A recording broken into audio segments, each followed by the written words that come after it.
It was a hot summer's day, and three school friends met after 10 years. They were both told during a phone call they had to meet someone for something urgent.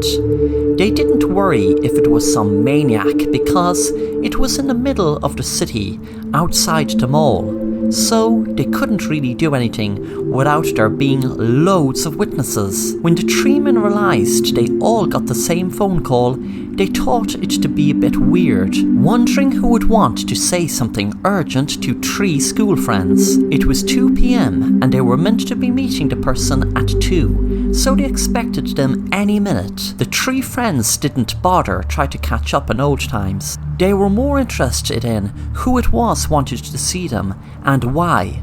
Another 5 minutes passed and no one was turning up.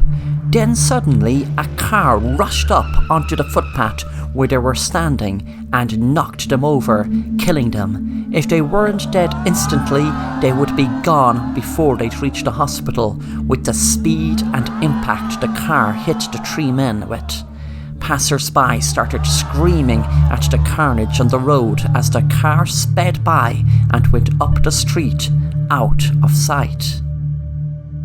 Jason, Mike and Sam were bullying Paul in school. This was going on for weeks.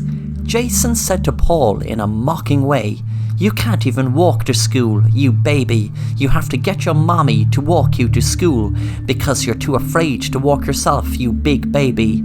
Paul was 8 and his mom used to walk him to school every day. Paul used to like it, but told his mom eventually that the boys were bullying him. Paul's mom wanted to confront the boys, but Paul pleaded with her not to, as it would only make things a lot worse, he told her. He told his mom he wanted to walk to school on his own. He was 8 and he should be allowed. All this time Paul loved his mom walking him to school, but only pleaded to be able to walk alone to stop the bullying. Paul's mom gave in and allowed him to walk to school. Paul was walking to school, hoping Jason, Mike and Sam would see him and know that he can of course walk to school on his own. He crossed the road to school, but didn't see a car, and the car hit Paul and killed him instantly.